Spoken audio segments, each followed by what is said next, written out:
sono con Michelangelo Bohem, responsabile della promozione enogastronomica della Turismo FVG.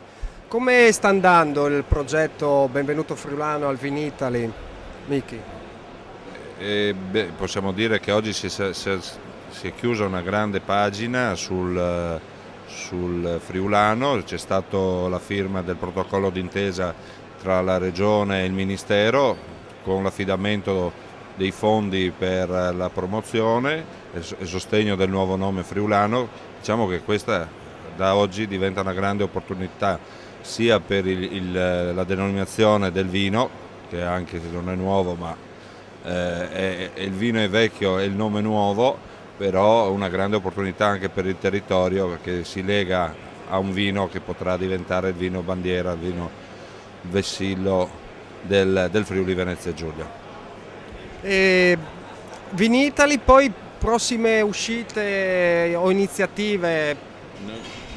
Posso dirti che siamo con questo battage pubblicitario di comunicazione sul friulano, siamo già partiti da Düsseldorf, dove la settimana scorsa eravamo presenti alla Fiera Internazionale dei Vini in Germania, e continueremo così per tutti gli appuntamenti che prevedono la presenza di Turismo FVG e della Regione Friuli Venezia Giulia